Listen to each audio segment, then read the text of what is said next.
Selamat pagi, berjumpa kembali dengan saya Rina Dewi Lina dalam program pendidikan finansial kita bersama Uang Anda. Sahabat Uang Anda, kondisi perekonomian yang masih belum stabil saat ini memang terkadang membuat masyarakat cepat putus asa. Jenjang antara yang kaya dan yang miskin semakin lebar. Bagi Anda yang berpenghasilan pas-pasan, tentunya sering bermimpi kapan bisa menikmati hidup seperti mereka yang hidup layak.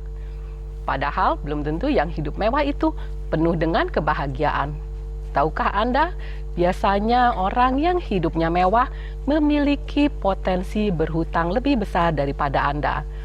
Hal ini saya ungkapkan karena beberapa dari Anda sempat mengirimkan email kepada saya mengenai bosannya menjadi seorang pegawai dengan gaji yang relatif pas-pasan.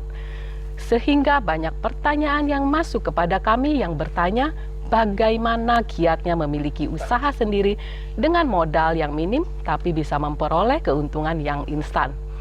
Tidak berhenti di sana, bahkan sebagian dari Anda berkonsultasi untuk pindah dari pekerjaan sekarang dan beralih kepada bisnis MLM ataupun online bisnis. Motivasinya sama, yaitu ingin cepat kaya dan sukses. Kalau Anda sering browsing atau berselancar di internet, memang harapan besar itu seakan mudah dicapai dengan berbagai kalimat bujukan dari para pelaku bisnis MLM dan online ini. Padahal perlu Anda ketahui bahwa ada juga pihak-pihak yang tidak bertanggung jawab menjalankan kedua bisnis ini. Namun demikian, bukan berarti semua bisnis MLM dan online shop ini tidak baik. Tidak sedikit pula bisnis MLM dan online yang memang patut dicoba.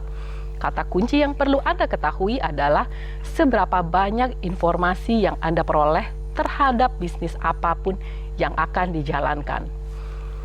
Nah, agar Anda tidak salah langkah, sebaiknya jangan tinggalkan layar televisi Anda selama 20 menit ini. Saya akan coba menjelaskan lebih lanjut tentang menjalankan bisnis MLM dan online ini lebih lanjut.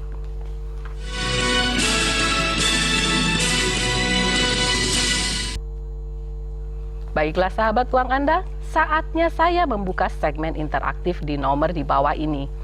Bagi Anda yang berhasil masuk di line interaktif, dimohon mengecilkan volume suara televisi Anda dan tidak menyebutkan nama produk dan perusahaan.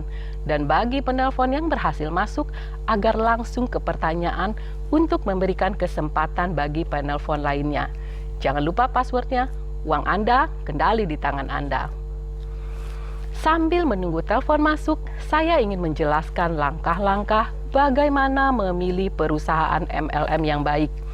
Yaitu, pertama, jika Anda ingin memiliki pelanggan tetap yang loyal, maka pilihlah perusahaan yang memiliki produk dan jasa yang beraneka ragam. Yang paling penting adalah perusahaan yang memiliki jaminan atas kualitas barang dan jasa yang dijualnya, agar bisa ditukar apabila tidak sesuai dengan kualitas yang sebenarnya. Kedua, pilihlah perusahaan yang para distributornya memiliki sistem keberhasilan untuk sukses. Sistem tersebut sebaiknya sudah harus teruji dan terbukti mampu mencetak banyak orang menjadi berhasil. Anda bisa menggali informasi dari berbagai media massa yang kerap menampilkan para anggotanya yang berhasil mencapai posisi tersebut dan pencapaian yang diraihnya. Sistem yang baik biasanya juga menyediakan alat-alat bantu usaha seperti buku-buku, kaset-kaset yang memberikan motivasi dan teknik, serta pertemuan-pertemuan yang bisa dihadiri. Terakhir, untuk menunjukkan suatu perusahaan MLM bonafit atau tidak, adalah minimal dengan melihat apakah perusahaan tersebut diterima secara nasional sistem bisnisnya. Biasanya mereka juga akan mengutarakan visi misinya bagi kesejahteraan perusahaan dan jaringan distributornya. Saran saya, ya, halo uang Anda. Ya. Halo uang Anda, selamat pagi. Selamat pagi. Pagi, dari mana dan dengan siapa? Dari Momo Cianjur. Ya, silakan pertanyaannya. Halo? Ya, Pak. Ya, Halo? silakan pertanyaannya. Halo? Ya, halo. Halo Pak Mumu, silakan pertanyaannya. Bagaimana Bu caranya supaya kita terbuka dalam usaha? Terbuka dalam usaha? Ya. Oh baik. Terima kasih atas pertanyaannya dari Pak Mumu dari Cianjur. Bagaimana caranya supaya kita bisa terbuka untuk usaha? Yang pertama yang harus Anda lakukan adalah mencari informasi dan cari apa bakat Anda atau hobi Anda yang paling Anda sukai. Nah, informasi itu bisa kita cari di internet atau di majalah-majalah. Setelah Anda paham tentang bisnis apa yang ingin Anda jalankan, Anda bisa mengambil keputusan untuk mengambil bisnis itu. Tetapi bila Anda melakukan satu bisnis dengan biaya yang masih sedikit atau modal yang sedikit, Anda bisa mencoba untuk bisnis MLM.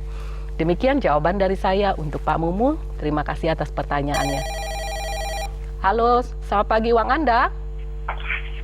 Selamat pagi Anda? Uang Anda Ya, dari mana dan dengan siapa? dengan Pak Samson Mon dari ini. Ya, silakan. Pertanyaannya? Pertanyaannya yang pertama Bu, Ya. ini Silakan. dari mana kita tahu bahwa MLM itu sudah terdaftar di Ya, nasional? sudah terdaftar di... Dari mana kita tahu itu Bu? Baik, Satu. lalu? Yang kedua, kita sudah bergelut di MLM sampai bertahun-tahun. Ya, Ada yang kartunya sampai selama hidup. ya, Ada yang berganti 1 kali setahun. ya, Apa bedanya itu Bu? baik. Nah, kita lihat MLM ini sekarang ada yang memacu, harus ada Ya, yang harus ditempuh. Contohnya poin sekian 1 bulan. ya. Kalau tidak ada bonus. Sekian dan terima kasih Bu. Baik, untuk Pak Lampun di... Nah, Bapak, untuk pertanyaannya adalah dari mana kita tahu tadi kalau MLM ini sudah nasional. Yang pertama, Bapak bisa ngecek untuk izin usahanya. Izin usaha MLM adalah izin untuk usaha penjualan langsung. Lalu Bapak bisa menanyakan kepada Asosiasi Penjual Langsung Indonesia atau APLI, apakah MLM ini sudah terdaftar di sana. Nah, lalu mengapa kalau MLM itu harus capai poin baru kita mendapatkan bonus? Karena di dalam MLM atau di dalam suatu penjualan apapun, semua dilakukan dengan target. Maka dari itu, kita harus melakukannya dengan kerja keras. Apabila kita tidak melakukan kerja keras dan tidak mencapai targetnya, tentunya uang yang akan kita hasilkan juga tidak akan terlalu banyak. Nah, itu saja jawaban dari saya. Terima kasih atas pertanyaannya. Halo, selamat pagi Uang Anda. Uang Anda kembali di tangan Anda. Ya, dari mana dan dengan siapa? Dari Sukron. Ya, silakan dari Pak Sukron. Dari di Ya. mana? Di Jakarta. Di Jakarta. Silakan pertanyaannya. Sekarang ini kan banyak berdiri perusahaan MLM gitu ya. Ya, Bagaimana cara kita sebagai orang awam memilih perusahaan yang baik untuk investasi kita? ya. Baik. Terima kasih. Ya, terima kasih Pak Sukron dari Jakarta. Seperti sudah saya jelaskan sebelumnya, kita yang pertama adalah cek dulu tentang perizinannya. Apakah perizinan usahanya sudah sesuai dengan untuk peruntukan usaha MLM. Yang kedua, cek lagi kepada asosiasi. Setelah itu, cek lagi berapa banyak orang yang sudah berhasil dalam MLM itu. Periksa lagi apakah sistem yang dia berikan cukup adil untuk Anda atau tidak. Apabila tidak cukup adil, maka Anda silakan mencari MLM yang lain. Carilah MLM yang sudah bertahun-tahun berdiri dan sampai sekarang masih berjaya. Terima kasih atas pertanyaan kepada Pak Sukron. Mudah-mudahan jawaban saya bermanfaat. Nah, sahabat Uang Anda, saran saya jika ada perusahaan MLM yang menawarkan janji manis hasil besar tanpa harus kerja keras, sebaiknya Anda tinggalkan saja. Kini saya akan membacakan pertanyaan pemirsa yang kali ini datangnya dari Ilham Surabaya. Bu Rina, saya baru saja mendapatkan pesangon dari kantor saya. Uang pesangon tersebut ingin saya gunakan untuk memulai bisnis online. Mohon petunjuk dan langkah-langkahnya. Mas Ilham, saya tidak mengetahui berapa besar uang pesangon yang Anda pegang saat ini. Namun berapapun itu sebaiknya harus Anda kelola dengan baik. Bila Anda salah kelola, maka uang tersebut akan cepat menguap dengan tidak jelas. Saya sangat senang mendengar keinginan Anda untuk menggunakan sebagian dana pesangon tersebut untuk diinvestasikan ke dalam usaha yang produktif.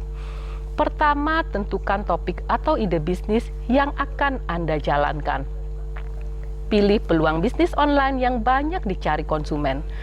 Beberapa ide bisnis yang bisa Anda jalankan antara lain berjualan e-book, menjual CD tutorial, menjadi reseller produk yang sudah punya nama, hingga membuka toko online dari produk Anda sendiri.